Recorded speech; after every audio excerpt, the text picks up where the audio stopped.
Hey everybody, welcome to the PC Perspective Podcast. This is episode 219, recording on September 19th, 2012. I'm Ryan Shrout. I'm Jeremy Hellstrom. I'm Josh Walrath. And I'm Alan Malventano. We don't have any bandwidth restrictions on us today. We should be able to stream completely and stutter-free to anybody that wants to listen or watch. Again, we really encourage you guys. We want as many people to come join us while we do these shows live. That is pcper.com/live is the URL we do that at. If you go to any pcper.com page, you will see the schedule on the right-hand side of when we're supposed to do events. Supposed to, not a guaranteed, and sometimes we do stuff that's not on that schedule. But if it says something, we're probably going to be there. But like we may play Borderlands after the podcast tonight, depending on timing and all that kind of stuff. But that's not on the schedule. That's a bonus for you guys who are here watching live. So if you listen to the podcast, we record Wednesday nights at 10 p.m. Eastern Time. So put that on your Google Calendar and get an alert and come on over and join our chat room and hang out with us because we likes it. Josh definitely likes it. Yeah, I like the attention. Yeah. So we're going to talk about, we don't have a whole lot of reviews we're going to go through this week. We've got a few things we're going to talk about, and then we're going to get into some news items as well. I guess I wasn't on the podcast last week. You guys talked about all the stuff from IDF, I assume, right? Was there anything in particular that stood out or you guys had questions about maybe that I might be able to answer? iPhone 5. I didn't touch it. I was there. I walked past, like, the convention hall where IDF was at and the little area where they do the Apple events are right next to each other. So I got to see the giant Apple poster. And I saw the crowd of people waiting outside that apparently couldn't get in, just waiting for an answer. I don't know what they were doing. Actually, they were just hanging out. And then there were news crews and news trucks and all kinds of stuff. Meanwhile, at the Intel Developer Forum, where, in my opinion, that was where that random woman came up to you on the street and handed you an SSD, right? Yeah. Yeah. Yeah. I don't know if she was really a girl. I mean, I was in the middle of San Francisco, but You can never tell. And it's a pretty sweet SSD. They didn't ask me Had questions. the bigger GBs, if you know what I mean. I don't get it. No. All right. So the first thing we're going to talk about this week is another graphics card release. Go figure, right, guys?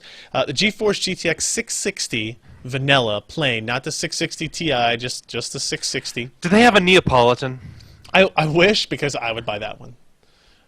Except, you know what? I take that back. I never liked Neapolitan because I don't like chocolate ice cream. I like vanilla and strawberry, but I don't like chocolate ice cream. I don't like chocolate cake.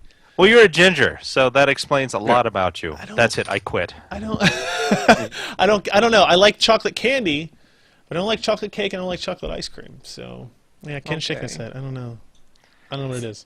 But the GeForce GTX 660 is a new card, and it's also if we discount the GTX 640 because it's a piece of crap, and we look at just the cards that are actually good, the 660 Ti and above, 670, 680, 690, those are all based on the same GPU. This is the first GPU that is different. This is those were GK104. This is GK106. This is a completely new chip, actually, which may be a little bit surprised that it's different than the 660 Ti. Now, if you look at the card itself looks almost identical to the 660 Ti. It's got a short PCB design. I'm sorry. You can see over there. There's a single 6-pin power connector, which is nice. The output configuration looks the same. This is the actual diagram of the GPU, though. There are only 2.5 GPCs, 5 SMX units. Now, I know I was talking with some people over IDF, and we were discussing whether or not do you think that this is the actual real-world diagram. NVIDIA says that it is that the GTX 660 is a complete GK106 chip. But Josh, what do you think? Does this strike you as odd that they would have 2.5 GPCs as opposed to 3 full ones? Yeah, it's not very orthogonal, I guess you could say. It's a little unbalanced, kind of like their memory. Well, yeah, and there's 3 memory controllers again. Still 192-bit memory controller, total width, and 2 gigs of memory, which means you have one controller has access to 512, one has access to 512, and one has access to 1 gig. of memory. Now the specs on this are pretty straightforward. 960 CUDA cores. You can't really see it on the stream. I'll go up to here. 960 CUDA cores, which is a fairly significant drop from the 1344 on the 660 Ti. And I think that's maybe a little bit poor planning on their part in terms of the naming. Like the 660 to 660 Ti, you think those would be relatively close. But in fact, the 660 Ti is much, much closer to the 670 than it is to the 660, both in terms of specs and in terms of performance. Texture units drop from 112 to 80. ROP count stays the same, again in line with the memory bus. What else do we have here? Clock speed of the memory is still 6 gigahertz, so that's good. Texture fill rate has dropped. Memory bandwidth is the same as 660 Ti, but the texture fill rate does drop because of that. It drops to 78 gigatexels per second, that kind of deal. And transistor count, way down. It goes from 3.5 to 2.5 billion transistors. So in terms of, from an NVIDIA just development standpoint, makes sense. This is a third of the size essentially, and you know, they'll be able to sell it for less money in theory. Base clock speed of 980, typical boost clock of 1033, and this is an interesting graph here that they show. You know, they're always looking for what angle to market and sell at, right? And this one is kind of okay. The 670 and the 680, those are really aimed at people that upgrade on a 1 to 2 year cycle. The 660 Ti, maybe a little bit longer. The 660, when you start getting into these 220 and below, 200 and below graphics cards, you start getting these people that really don't upgrade their graphics cards very frequently. So maybe you're one of the people that has a GTX 460, or maybe you're one of those poor saps that still has a 9800 GT. Well, we have some benchmark numbers in here that we'll go over that show some of that. We had retail cards from EVGA and MSI. Test beds the same as we've always had. Real quick, a couple look at benchmarks. I know Battlefield 3 will be one that I know people are going to be interested in. If we scroll down here, 1080p, you can see the difference between the GTX 660 and the 660 Ti. Not a huge difference, going from 50 to 57, but look at how it compares to the 7870 and the 7850. It actually beats both of those cards. Why is that important? The 660 will be $229. The 660 Ti is $299. The 7870 is currently $250-ish, $260. Actually, I think it's closer to $260. And then the 7850 is, I haven't looked. Where am I at? Maybe $2 or so. Okay, so it's a little bit in there. So what's interesting is that the 660 Ti, I'm sorry, the 660 Vanilla, as I will call it, looks to be, it swaps back and forth with the 7870 in terms of benchmarks, but it costs $20 to $30 less, which is nice. One of the things that might be worth mentioning is the 660 does not come with a free copy of Borderlands 2, only the 660 Ti and above, whereas the 7870 does come with a free copy of Sleeping Dogs still. So in terms of, if you take into account like that you get a free game with these cards and that kind of stuff, that comes into your purchasing equation. You know, the 7870 does turn out to be a little bit of a better offering there. Let's see, what are some other interesting numbers to show you? Let's look at these legacy GPU comparisons. This is what I think the most interesting part, and this is actually the input of these numbers as a result of direct feedback from our readers and from the Reddit groups that we've been, you know, talking with and that kind of stuff. And this is where you see. So obviously we had to turn some settings down in order to get the 9800 GT to have relevant performance levels. But here you look at the 660 at the top, the 560 Ti next, to the 460 after that, and the 9800 GT after that. And you'll see this pretty impressive scaling capability up the stack there. You go from 27 frames per second to 54 to 72 to 92, running at 1080p medium. Now, we had to set it to medium in order to have the 9800 GT even really playable to finish the test. One of the benefits of going up to the 660 is not only you don't have to run it at 92 frames per second, you can instead increase that image quality to settings to high, and you know, and get 60 or something like that, whatever it is, right? So when you look at graphics card performance, you know, don't just look at, well, I have a 460 today, and the difference of going from 54 to 92, I don't really care about that frame rate difference. Yeah, but you can do quality enhancements and that kind of stuff. If we look at Skyrim, it doesn't scale quite as well once we get past the 9800 GT, because it is more of a CPU-bound game. We look at Dirt 3, it does scale quite a bit. We look at Batman, it scales quite a bit. Metro the same, Deus Ex the same, that kind of stuff. What I think, and here's a Unigen, and then we'll talk about this in a second. What is interesting is if you look at all these performance numbers, what stood out to me was that the 560 Ti is not that far behind the 660. Right, so if you have my kind of conclusion here was if you have a 9800 GT or you have a 460, yeah, you know what, this is a really good time to upgrade.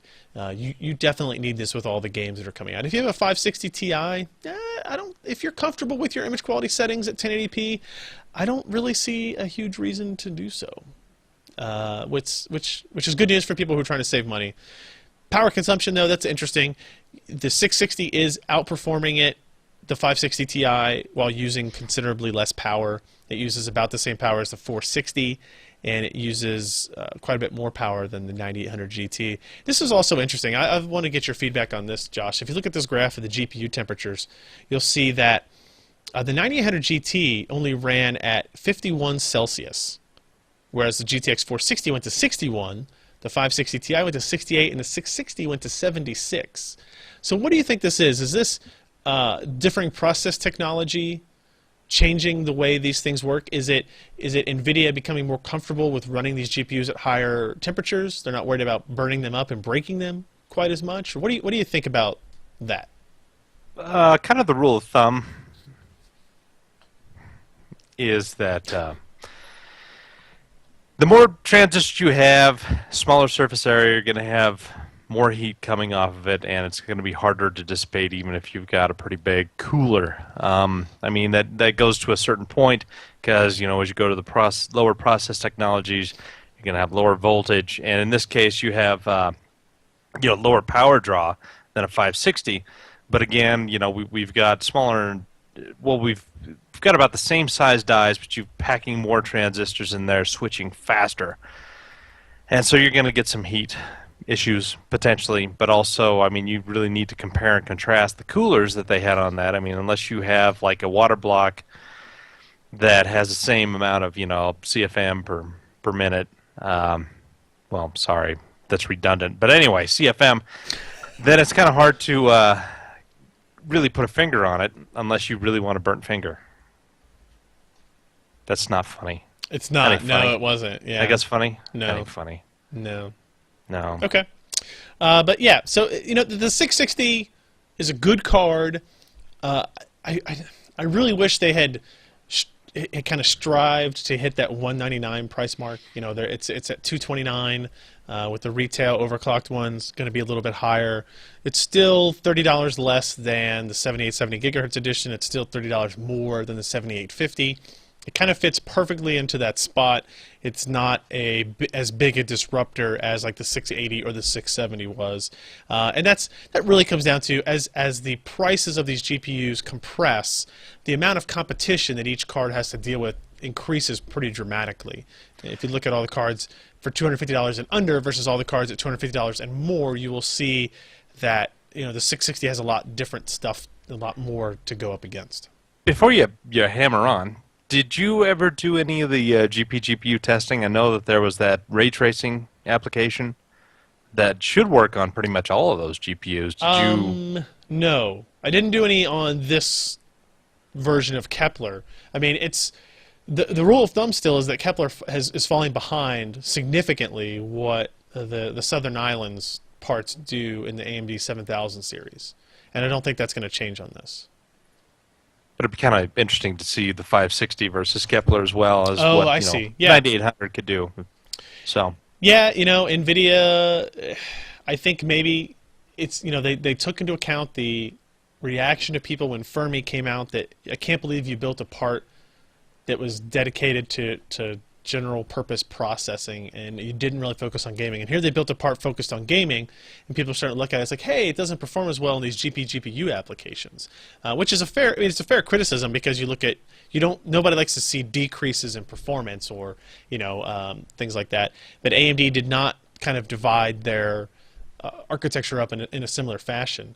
I don't know if when we see GK110 and derivatives thereof if that will change this time around, because when we saw the architecture of GK110, it did have a lot more computing capability built into it than GK104 did. So, Hey, just one real quick thing. Since Yeah. we've got very few articles and more news, in light of a certain leak that we're going to probably talk about here later of an AMD part, yeah. and going back to the disabled part, I mean, you consider this like maybe next spring we'll get a refresh of the 660 that will have the full 6 units. It's possible. They didn't build in any wiggle room in the naming conventions between the 660 and the 660 Ti. They could come out with something like the 660 SE again and totally eat crow on all the crap they gave AMD about gigahertz editions and all that kind of stuff. They could do it. Like I said, NVIDIA still is adamant that this is the full chip. This is it for GK106. So, Well, I guess it very well could be. I mean, Yeah. everything is so modular now. Why not mix and match like that and yeah, get away with it? I don't know. We had a couple other quick reviews I'll just mention briefly. If you're looking for a power supply, Lee had another review up this week as well. Corsair HX 850 Pro Series power supply.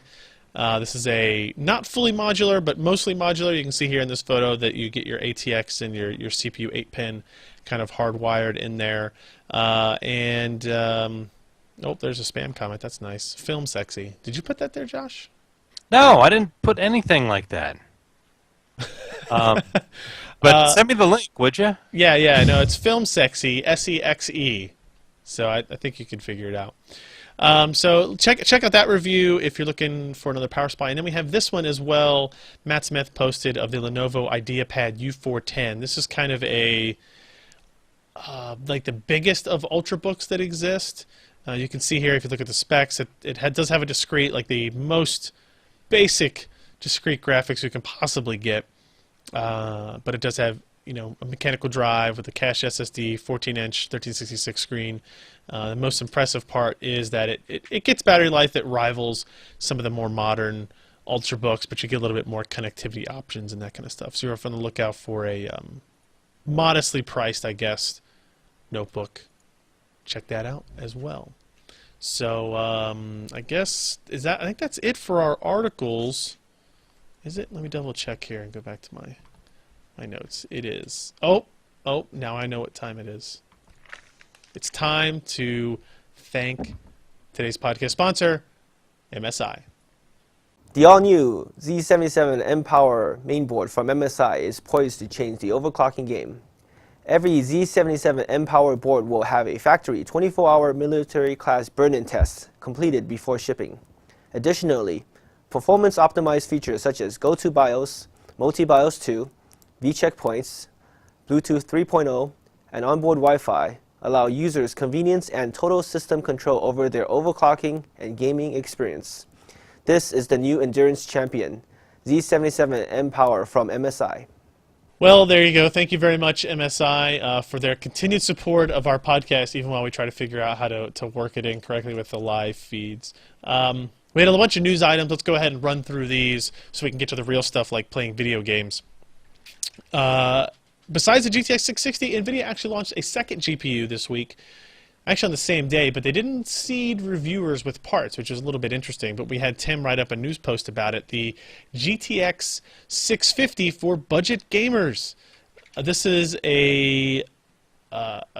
another step down from the 660. This is actually based on GK 107. It's a $109 part. That's another pretty big gap. We're going to go from 229 to 109. If there's a place where I think NVIDIA has space to fill still with the Kepler lineup, it would be in that gap between 109 and 229.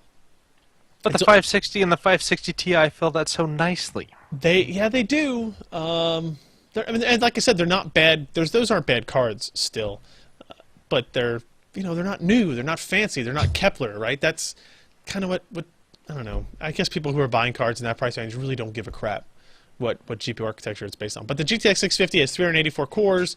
It actually has a pretty high base clock, 1058 megahertz. No boost technology, no GPU boost built into this. And it's the first one to drop to a 128-bit memory bus and 5 gigabits per second connection.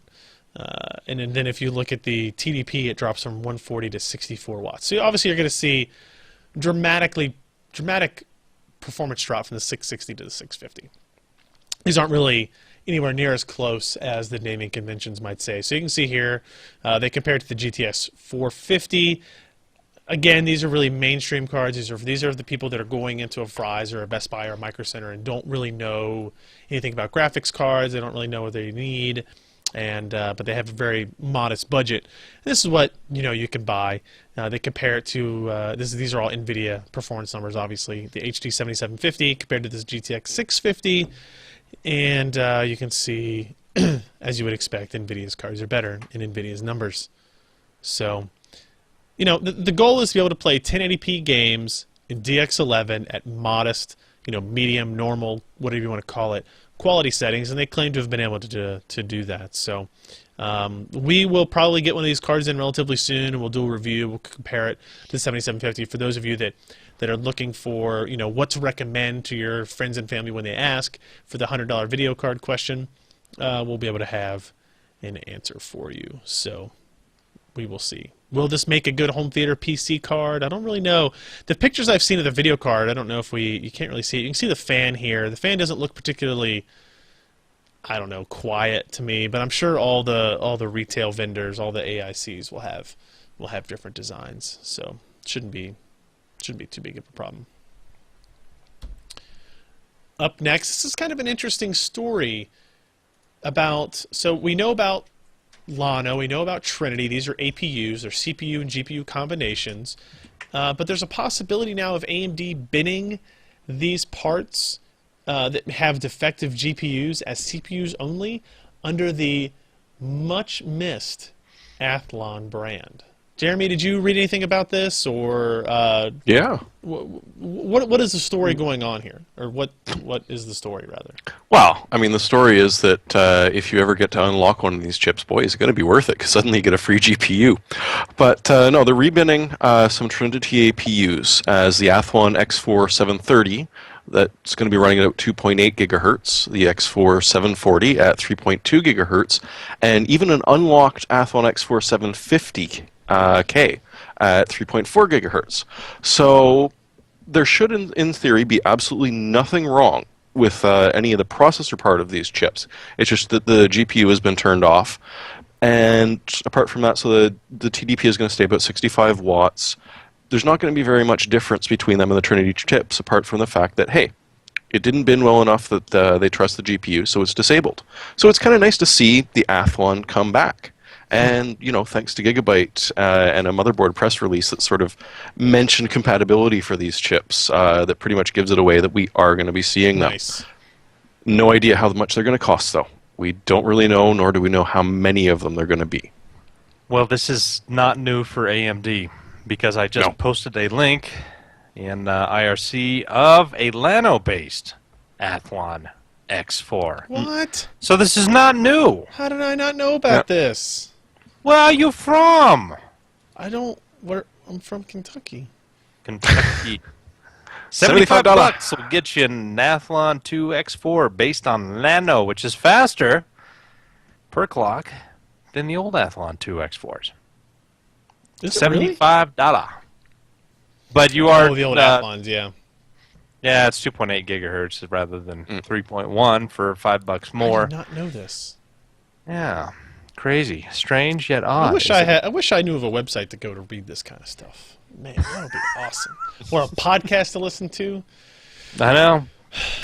Someone should do it. Someone will.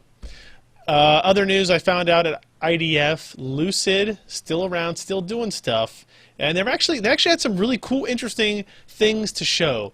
One of them was called Lucid Dynamics, and as the title here says, it adjusts mobile gaming quality in real time. Lucid is a fabless semiconductor company, as we all know.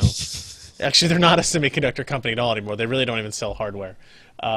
but the Lucid has, the whole Hydra software, be able to combine multiple GPUs, and be able to combine integrated and discrete graphics. They have taken their knowledge and their vision of GPU virtualization on a single system, right? And what can you do with that once you have that kind of solution figured out? Which is, they say they have. I don't say they have it completely figured out, but they say they do. And one of the things they can do that's new is called Dynamics. And it basically is the attempt to increase the playability of certain games that would be unplayable on hardware otherwise. So imagine you have an Ultrabook, like I have one sitting here in front of me, one of the new ThinkPad X1 Carbons. It's got HD 2500, I don't really know, something like that, integrated graphics on it. And I said, well, I want to play Crysis 2. And you would say, Ryan, I don't think that's a really good idea. And if you start up the game, you install it, even at its lowest settings, chances are you're not going to really be able to play it. So if you look at this shot of kind of like the UI, let me see if I can zoom in a little bit here without screwing up too much stuff. Too late, you screwed up. Oh, damn it. There it goes! You'll see, kind of the standard Lucid UI, but what you'll see is there's two slider bars, playable FPS and quality. And quality is just kind of arbitrary thing that, quality is better and performance is faster type of thing. But the minimum frame rate, max frame rate there, the playable FPS, actually has a number associated with it. So that's on 30 frames per second. And so what that's telling the software is that when you play the game, your goal is to hit 30 frames per second, regardless of what the image quality looks like. You want to hit 30 frames per second. So here is, zoom back out. It's kind of hard because these are photos of a screen. I wasn't able to take screenshots. But this is Crysis 2 running with the dynamic software turned off. And you'll see that it's got the same kind of textures you're used to seeing, kind of high quality stuff. But we were running at about 8 or 9 frames per second. You use the hotkey to turn on the software, and in real time, you get this image. And it's hard to tell again in this photograph, but you'll see the textures are blurrier, their foliage is blurrier, the clarity of the gun is a little bit less as well, but our frame rate jumped up to about 28. And what's cool about this is that the dynamic software is not adjusting the settings in the game. It is intercepting. Lucid software sits between the game and the graphics card driver, so it's actually intercepting what the game is requesting for, what tasks it's requesting to be done. Intercepting the DX calls. Yeah, and it's lessening them. It's saying, you know what? Let's not make this a 2K texture or whatever it is. Let's make it a 512 byte texture or whatever you want to do. Okay, and it's lessening these things kind of on the fly to try to bring you up to that frame rate. And it's pretty cool. And they say that if you can leave it on if there are certain scenes in this game that already run above 30 frames per second, it won't adjust anything. It only comes into play when it notices your frame rate is dropping below what you have set in the control panel as a minimum threshold. And it tries to get you back to that point. It was interesting. I don't know exactly how useful it's going to be. I mean, it's useful for this specific case, right? You have a system that can't play that game at all. Now you have that capability to. Is there an image quality difference? Absolutely, and it was definitely noticeable. Switching back and forth, you could tell. But the game was playable, whereas it was unplayable before. Another trick that they have, or what benefit that they say they have, is that the UI, because they know what all these different elements are, they make sure that your user interface is not affected. It's not blurry. It doesn't become jagged. So your map, your HUD map doesn't become unusable. Your weapon count doesn't become unusable. Your ammo count doesn't become unreadable. Those types of things. They say they have it working on DX9 and DX10 almost universally right now, and they're close to getting DX11 figured out. So it's interesting. They had some other stuff called. I don't know what it was called, Power Saver, excuse me, Power Saver technology that actually, with laptops, again, with like Ultrabooks, things on batteries, if you set the maximum threshold, basically it would lower the frame rate. It would slow down the amount of processing the GPU had to do. In Call of Duty, for example, they showed the power consumption of the CPU going from 14 watts to 8 watts.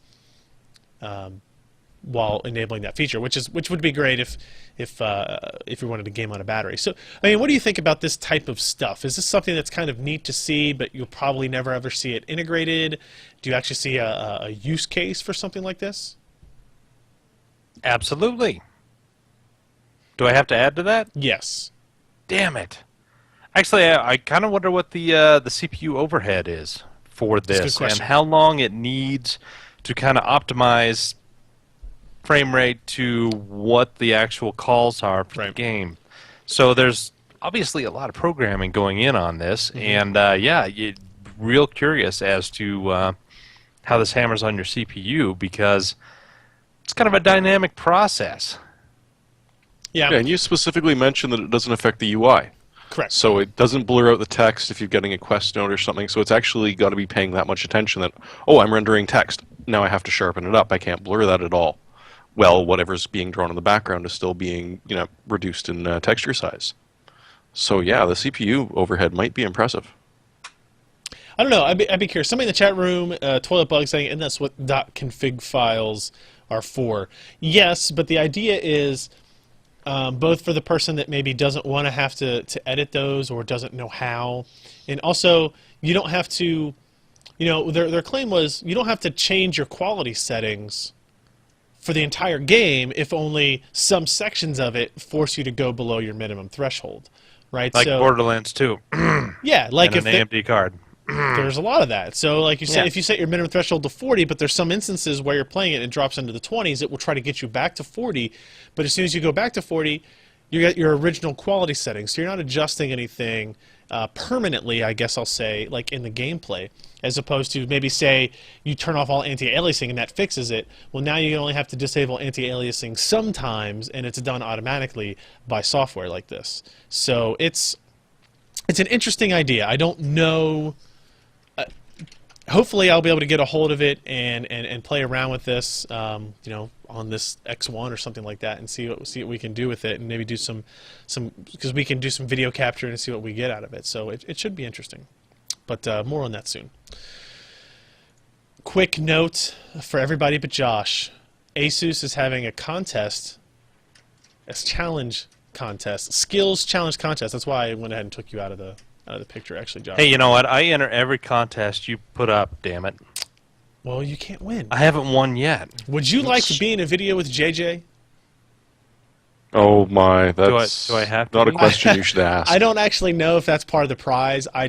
When I look at this picture on the contest page, the outline of this person is very obviously JJ. I don't see how anybody could possibly mistake him for somebody else. The grand prize is the enthusiast that builds. Wait, go back to that picture.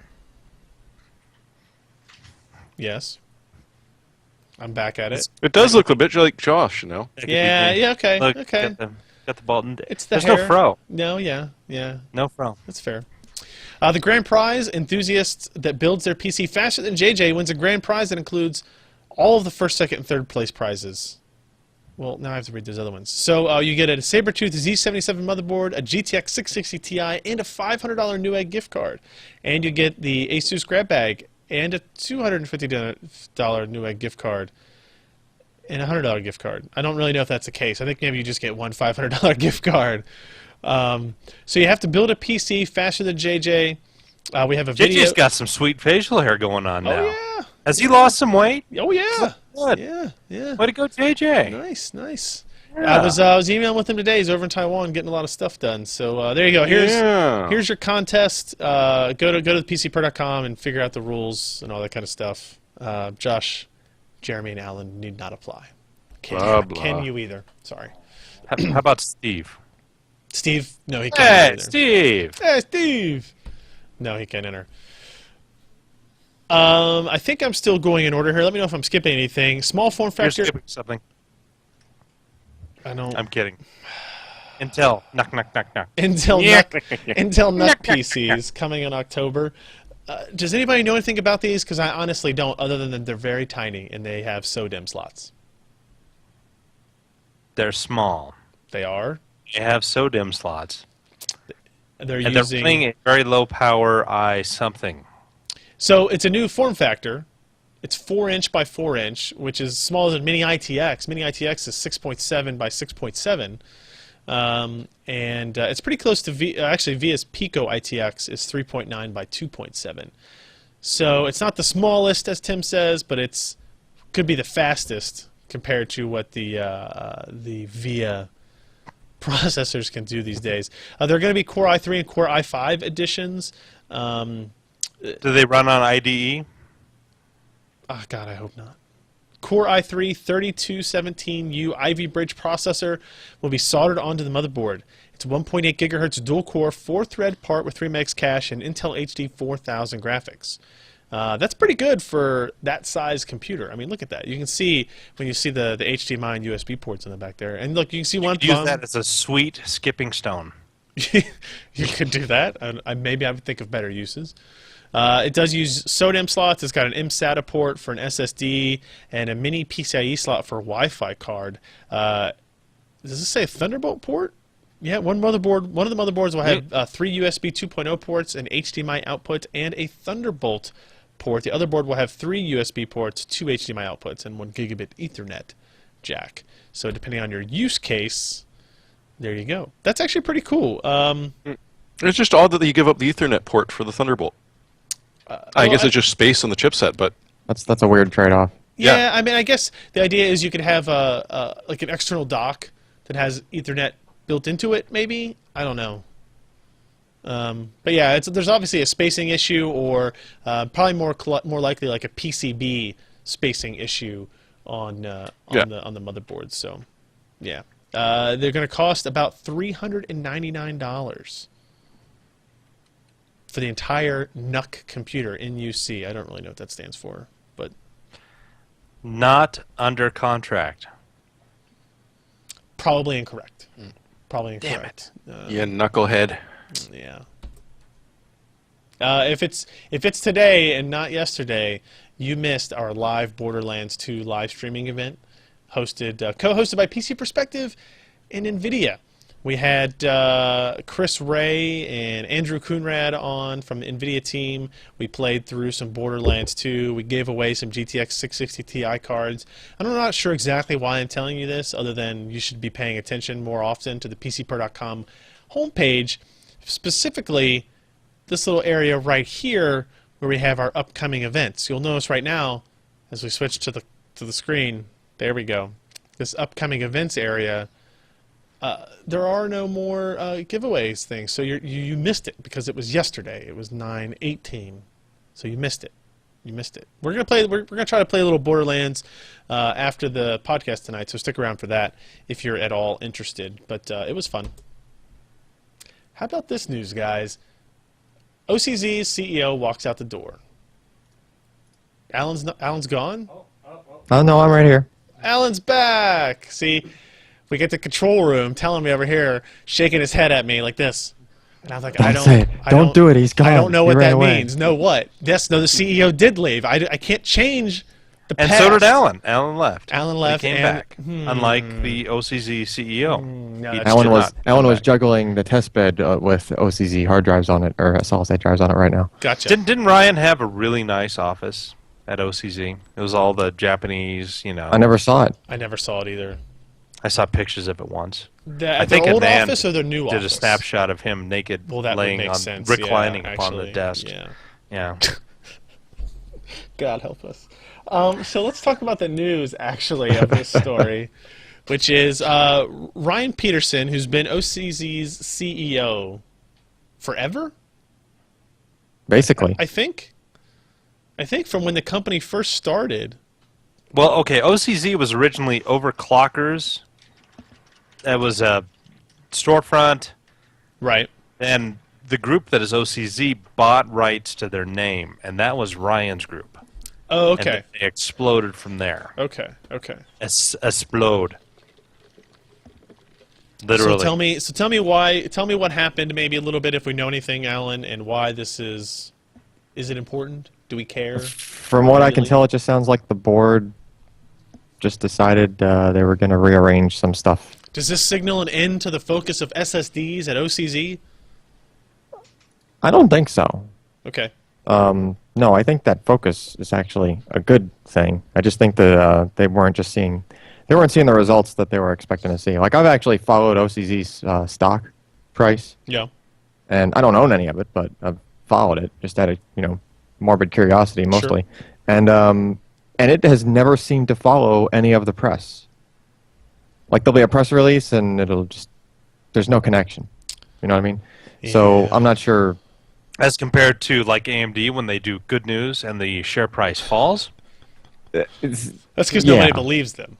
That's, Well, that I don't know. when the That's all bad that news is. comes out, their share price falls Place as well. falls. it also falls. Oh, that's a just bad keeps falling. combination. Yeah. No, but I don't know. I guess they just rearranged some stuff, and they put Alex May in there, who was I think their chief marketing guy. Yep. And I've known him just and about we'll as long. just I know Alex. And we'll see what happens. I guess that's really all we can. you know. I don't foresee it being a change to the direction of the company in any fashion. Their focus is still on storage.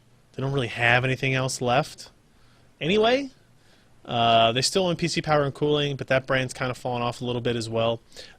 So they're really focused on storage. They're still going to be focused on storage. I don't know. It may be interesting to see if they go away from the consumer side of things and really a lot further into the enterprise side of things. That's where they're hoping their money is going to come in from. I think it would be a bad decision to ignore the consumer market. I know they've had a bad run recently with their SSDs and that kind of stuff in the consumer market, but I can't imagine them leaving it behind. So, I look at the company, though, and I'm impressed with the range of products that they have attempted throughout the years. I mean, if you consider that in 2002, they were essentially on a strip mall. Yep. And running out of that they contracted other people for the memories, slapped some heat sinks on it, that they contracted out another group that they sold fans and heat sinks. They grew themselves up from that, and Ryan has kind of a history of moving into other areas that has not necessarily always paid off for OCZ, but he's always kind of got them in the right direction. I mean, if you consider where they are then, and in 10 years where they are now, and being one of the names on the lips of people when it comes to buying any kind of SSD for consumer and enterprise products, because certainly they're Revo drives, Alan? Yep.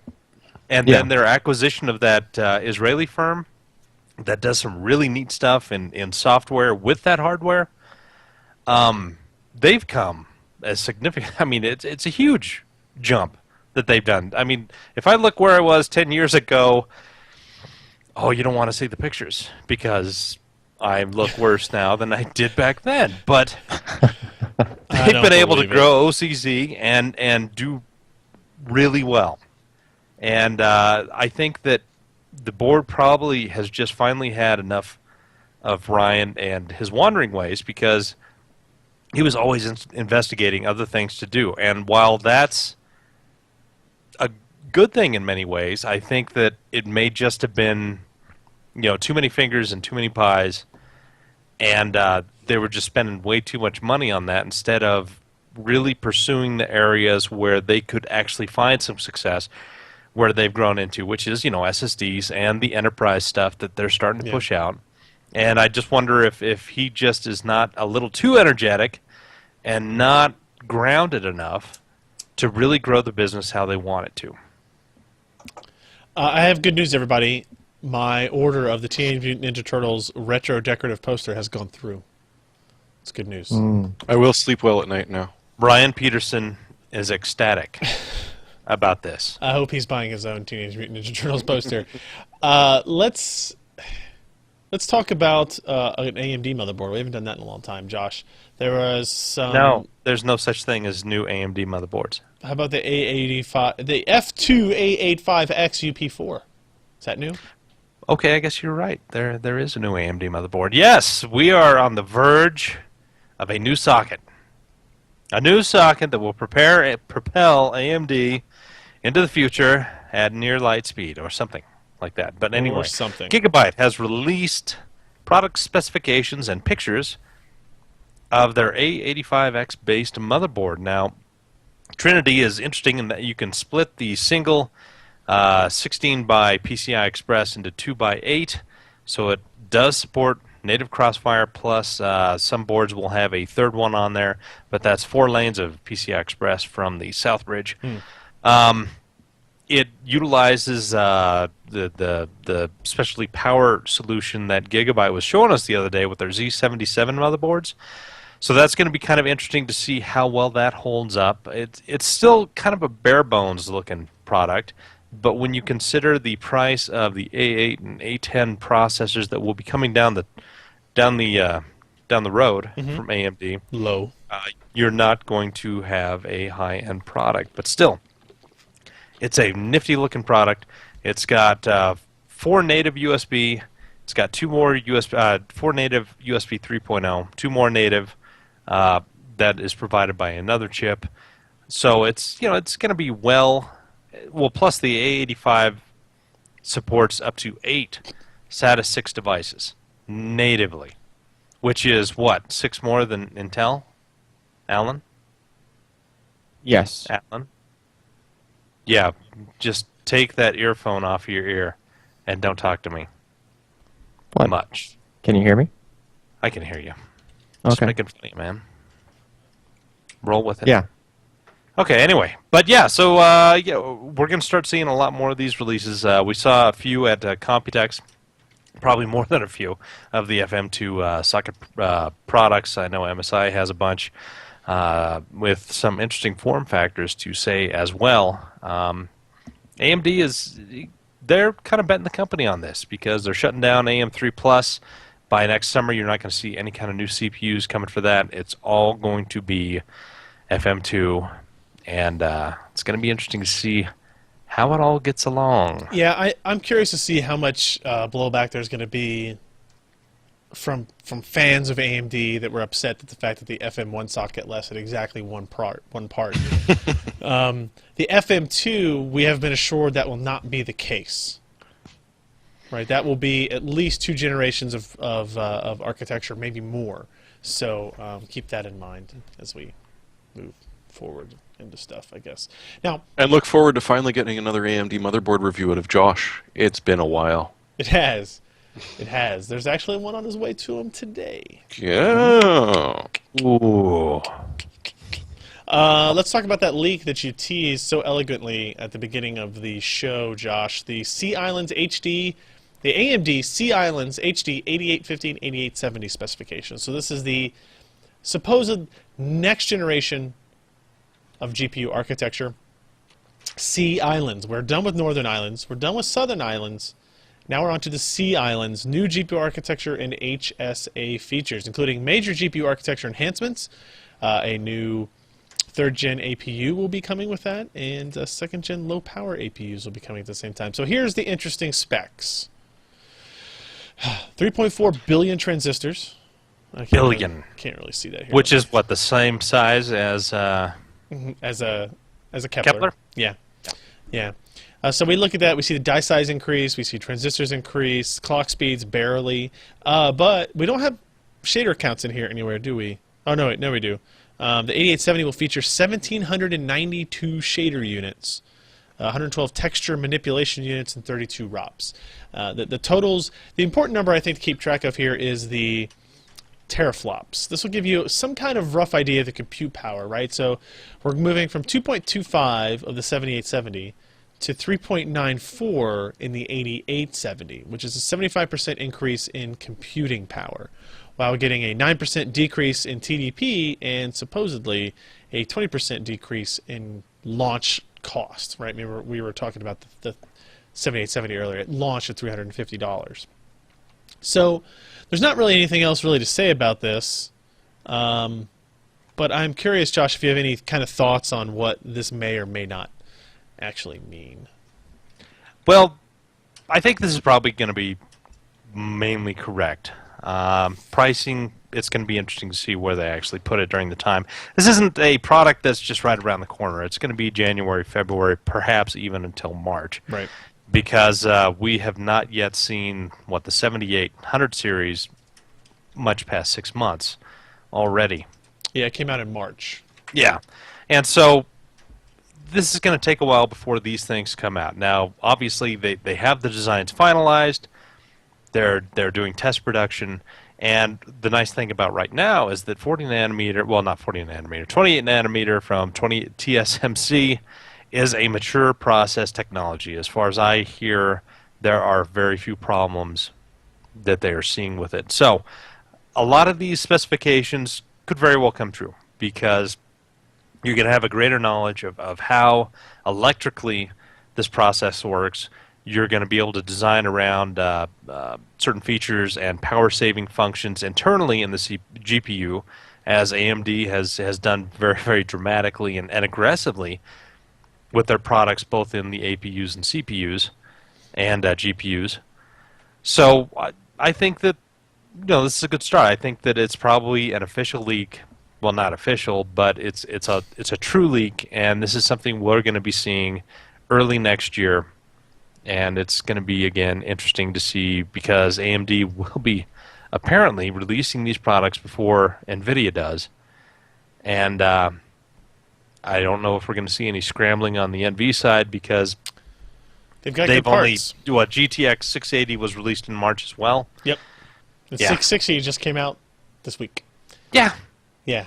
Which is right in this wheelhouse, right? Which is right in this price range and stuff. Yeah, so. 6 months after the 7800 series were out. NVIDIA did a pretty good job being able to survive, like not lose massive amounts of market share in the interim until they got their Kepler cards out. So we'll be watching that ever so closely in the coming months, as we always do. Other bits of news: Asus VivoTab RT, and Taichi tablet pricing leaked, and they're not as sexy as you might have thought. The VivoTab RT, which is the Tegra 3 based Windows 8 RT or Windows RT, I don't know if it has an 8 in it or not, is going to be $599 with a $200 dock. The keyboard extended battery dock. And then the x86 version of that, the Vivo Tab, will be $799 plus a $200 docking station. And then the Asus Taichi, this is the one with the IPS panel on the back as well, right? Is that? I think that's the right one. Yeah, innovative dual screen device, notebook plus tablet. That will be $1299. That one actually seems a little bit more interesting to me because it's 2 screens that you're getting for that price.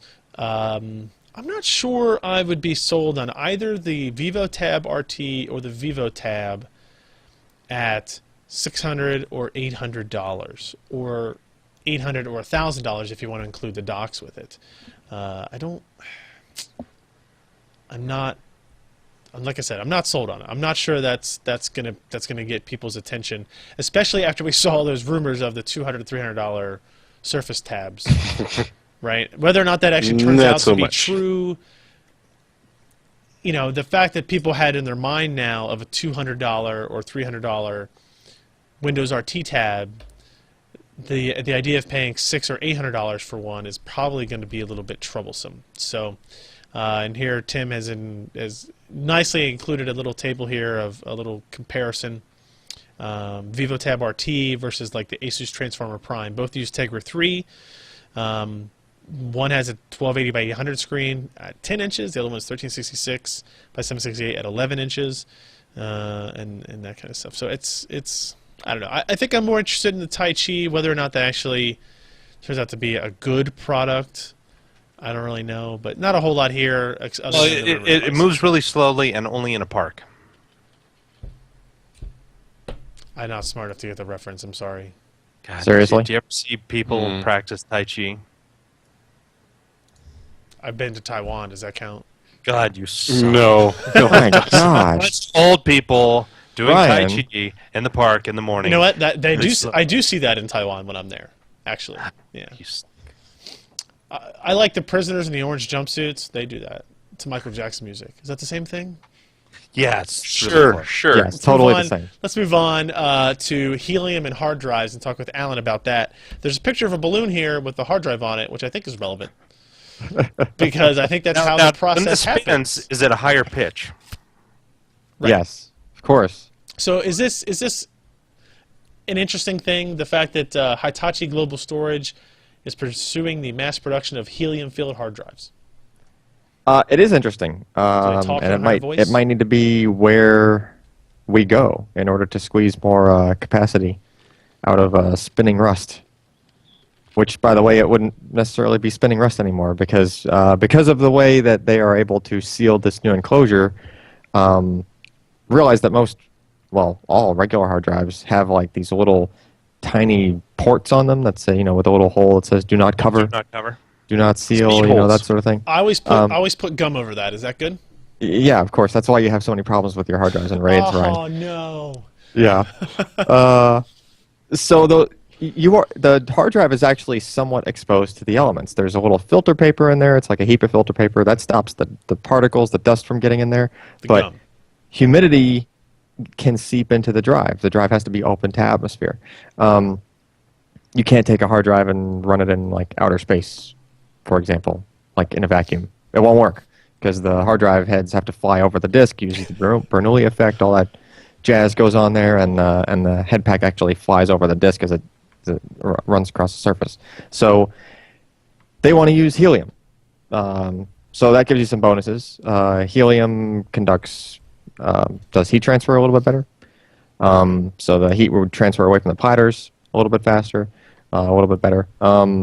It's also much less dense, right? It's helium. So Right. Gotcha. very low density. That would mean that the head pack, you can, however they design it, would change it, obviously. But I mean, they could probably get away with a head pack flying much closer to the surface. They can make the platters thinner. Hitachi's saying they could fit 7 of them in an enclosure when we're used to like no more than 5. Damn it! I want a hydrogen-filled hard drive. Well, Call it yeah, the Hindenburg H1. The Hindenburg hard drive, right? So just the fact that it's a sealed unit would actually be really good, because it would be a literally like hermetically sealed hard drive. So as long as that seal stays intact, I would imagine that would add to some of the longevity of your typical hard drive, and hopefully prevent head crash type things, where you get a little speck of dust in there and then poof, all of a sudden you're little did you know that IBM did try the hydrogen with the Desk Star series. With the Death Star series? Yes. Bringing a whole new meaning to the Explain word to head Mud. crash. Yeah. Nice. Well done. But Scott was asking if you pair it with a heat-assisted magnetic recording. It's like the ultra-high density that they're just fiddling around with now. You're getting gobs of storage. Yeah. You are. And right now, they're not even doing that yet, and we're already at like 1 terabyte per platter, right? Yeah. So, and they're going to go up to, what, 7 platters? Yeah, if they can do 7 platters, and if they could match what Western Digital's cranking out right now as far as platter density, that's 7 terabyte drive. Nice. All right. Good stuff. Our last little bit of news for this week is Intel announced a new iteration of WiDi, wireless display technology. It actually has some pretty cool additions. WiDi 3.5 will have 10 times reduced latency, Windows 8 support for USB devices, so you'll be able to like plug in a USB device to the receiver or to your TV or whatever, and be able to access that over WiDi. Support for streaming 3D content, Miracast support, and of course it has the existing features of HD, HDCP, DVD, Blu-ray, 5.1 channel sound, that kind of stuff. And more devices are supporting WiDi. All the Ultrabooks are doing it. A lot of just normal notebooks are doing it. I don't know if there's a whole lot of TVs or monitors that are integrating it, and that's kind of what the partnership with Miracast allows. There's a lot more Miracast compatible devices now that Intel WiDi enabled laptops like this one will then be able to output to pretty seamlessly, which is pretty cool. Let's see, as Tim writes here, the Miracast support WiDi equipped computers will be able to stream to a wide variety of devices in addition to using Intel WiDi dongles. And while previous generations of WiDi receivers were around $80, this time around receivers should be a bit cheaper. Will be available, let's see, the new TV box will be about $60, and the WiDi dongle will be $59.99 from Netgear. it's an interesting technology. The fact that the most interesting feature change for me is this supposed reduction in latency. Yeah. If they can do that, then you can start to use wireless display as a primary monitor. Now they say Intel has managed to get WiDi latency down to 250 milliseconds on Sandy Bridge and an impressive 60 milliseconds on Ivy Bridge. So at 60 milliseconds, you're not going to be able to game on it. I don't think that's fast enough for you to introduce 60 more milliseconds of latency into your game input. But for, on top of the TV? No. yeah, well, I mean, but for running it as like your monitor, for everyday tasks, browsing the internet, whatever it is you do, productivity stuff, I think 60 milliseconds is probably going to be pretty good. They have a lower battery consumption and that kind of stuff, so I think that's good, and hopefully we'll be able to see newer, cooler things. Especially the USB support is cool. Being able to access, you can plug in a hard drive to a WiDi dongle someplace, and you'll have access to that device over your WiDi connection as well. So there you go. Before you get into our hardware software picks of the week, I want to make sure I plug our Steam community group one more time. Here it is. Ta-da! And I forgot the URL already. It is steamcommunity.com/groups/PCPer. steamcommunity.com/groups/PCPer. Here you can click the magical join group button.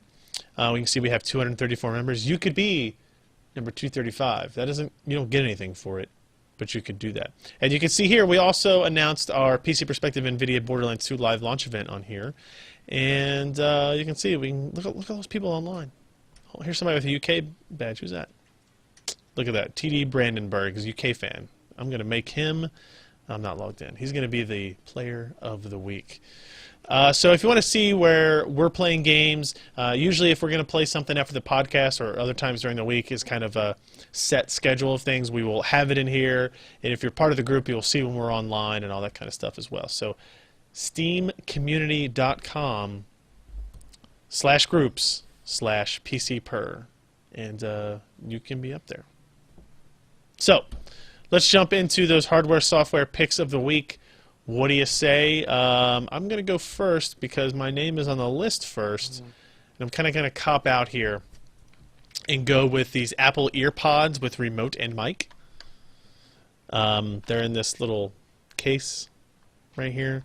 If I open it up, they're called EarPods because they're kind of shaped like pods. It's all a little bit weird, I'm not going to lie.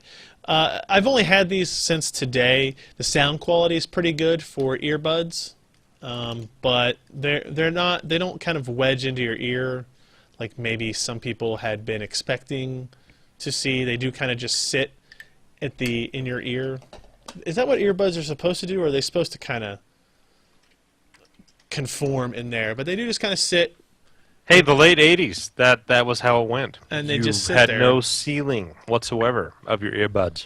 Yeah, and it's all hard plastic. There's no ceiling at all. The bass does sound better than it did on any of the earbuds I've used before, but they do just kind of sit there. And I figure if I'm like walking around, moving around, maybe the occasional run or jog from attacking animals or something.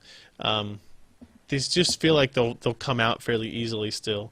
They are only $30, so it's not a huge investment, especially in Apple dollars. So if you want to give a try some new earbuds. Say, hey, did you see my Pods. my Samsung ones that were given with my S3? They were free, and it's got the volume control and microphone on it. They're white, I see as well. They're white. And we wonder why they got sued. Hey, look, mine kind of look like that. Hey, look. Hey. Yeah, what do you think about that? Apple's got somebody else to sue, do they? No, same Well, company. they're suing the same people. There goes another $1 billion. Damn it. If there's not prior art for white earbuds, I'm gonna shoot somebody. All right, Josh, what do you got Me, for us? not me, it's Jeremy. Jeremy, what do you got next? Oh, you don't want to hear mine? No, I didn't even see what it was. Scotch tape. Scotch tape. It is, of course, a wonderful thing in all of our lives, but they just found out that if you use Scotch tape and tape a semiconductor to a superconductor at about the temperature of liquid nitrogen, the semiconductor becomes a superconductor. Now, this is neat in all sorts of optical electronic devices and stuff that we don't usually get into as computer geeks. But the thing is that it's if you tape a superconductor to a semiconductor, like, say, a processor, at the temperature of, somebody that likes overclocking a lot and is using a little bit of liquid nitrogen, a little splash, and all of a sudden your semiconductor is going to become a superconductor, and it's just going to ruin those damn benchmarks. So never, ever use Scotch tape when you're using liquid nitrogen to overclock. Interesting. It's Scotch tape. Who knew? Josh, now it's your turn.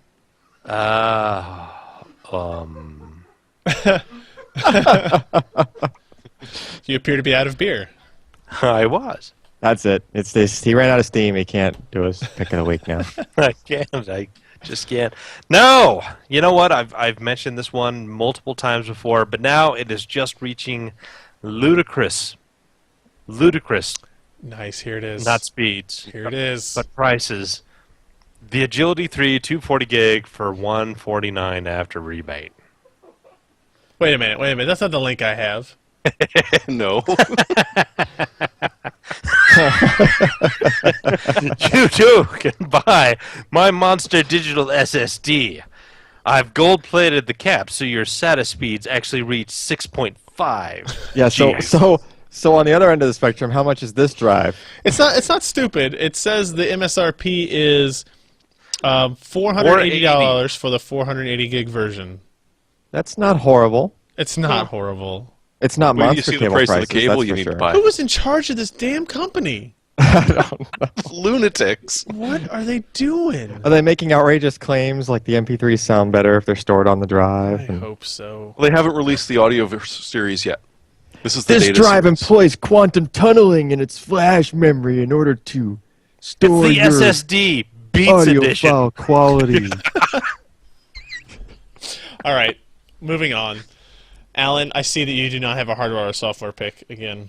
This is hardware and software, thank you. That is bull. Simultaneously. Okay. It is. Okay, It's look called- at my screen. it's a- Look at my it's a screen and tell me passport. how this is hardware and or software. It's because you can get one of these really damn fast. That way. Because it was featured on CNN, that's why. And the Washington Uh-oh. Post. So, yeah, so say, and actually I can say a little bit of this on the podcast for those listening. They get a little bit of a bonus.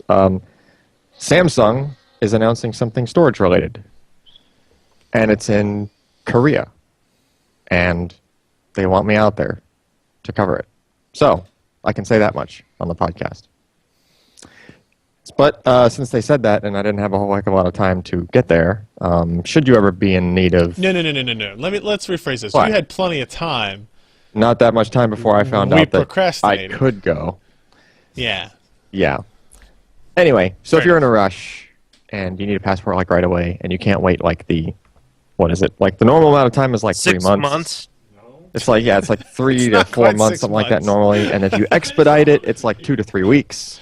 It might be But 6 then- months for you, Josh, because all the background checks. Yeah, yeah. That and smuggling children out of China, it just... I can see why they might want to do Puts a a bigger black check mark on your that. record, doesn't it?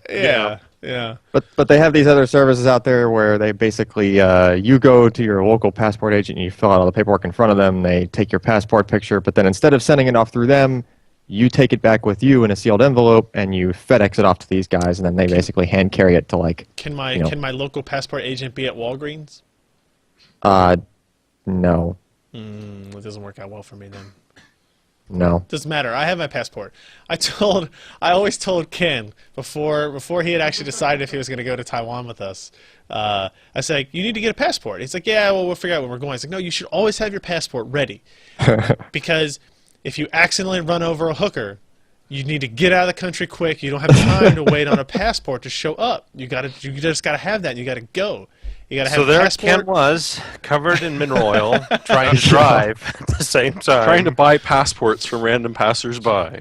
down Passport, Lexington passport. Avenue in Kentucky. It's just, it's gonna be part of your bug out bag. You've got 2 pairs of underwear, 2 T-shirts, 2 jeans, $10,000 cash, and a passport, and then a different name, and that's how you get it done. Colleen says Singapore doesn't extradite. Yeah, see, she's already done the research. Colleen knows that Singapore doesn't extradite, so if you're gonna go, Because you know what? That's Running where you over go. hookers is a hobby for. And besides, they don't have to extradite you. They just shoot you dead on the street for breaking some laws. Well, it's once you really get there, you extradition altogether. behave. Once you get there, you behave. Before that, just, you know, if whatever happens, right? It was an What happened accident. Even if outside it's an of accident, Singapore sometimes stays you just outside of got to leave the Singapore? country. Sometimes if it's an accident, you just got to leave the country. I see. All right, so your hardware pick of the week was a passport agency. Yeah, All right, I'm writing that down in my journal. it was good. So should that's use it. it for 10. That's gonna be it for this week. I want to make sure everybody, if you're listening to the show, that you are helping us spread the word about the podcast. PCPer.com/podcast is the place to go to send people, at least, to get more information about subscribing, about downloading the latest episodes. We're posting our videos there via the YouTubes, of course, and obviously you want to check that. For the featured sections down here on the right-hand side that will tell you about our upcoming schedules, if there's any schedule changes in our podcast recording times or anything like that. And, of course, the wonderful reviews and news that we have every day for you at PC Pers. Here, here's the podcast page. You can see Ken diligently types out each of these posts every week. You can see here, this is last week's episode. Diligent. Diligent. There you go. Look, there's Alan. Funny picture. Where's the one there? That's my favorite one still, of Scott on that one. So PCPer.com/podcast. Of course, you can follow us at all the other places: Twitter.com/PCPer, Facebook.com/PCPer, YouTube.com/PCPer. What am I forgetting? PCPer.com. You're forgetting the bottle of activator that. Gplus.to/PCPer. What's his Bucker's holding, Scott? I don't know what Activator. that is. Yeah, I don't know. Oh man. Twitch.tv/PCPer, is that a thing? Yeah, you can go there. That's where we streamed to yesterday, intermittently. So yeah, if you want to hang around, we'll keep the stream on for a little while, and maybe play some Borderlands. Yeah, for a little bit, and I can see if Josh or Jeremy are any good. Hey, okay. One last thing. Yeah, What's this? 1800 XT. No, X1900 XTX. Oh, It's I was the only one triple off. X. You're gonna give me Triple crap X because video card. Triple X you were with Ruby on the front. You were mad at me because I said 1800 instead of 1900. Hey, they're totally different chips, dude. Yeah, Yeah, they were but wrong. that was so many years ago. You're so old. Yeah. Ken was probably 7 years old when that card came out. He was sucking on this card. I don't know what that means. Oh, dear Lord. I don't know what that means. Okay, we're going to wrap up the episode. Thank you, everybody who tuned in to watch us live. Again, PCPer.com/live is the URL for that. That's it. We'll see you next week, guys. I'm Ryan Trout. I'm Jeremy Hellstrom. I'm Josh Walrath. And I'm Alan Malventano. Bye.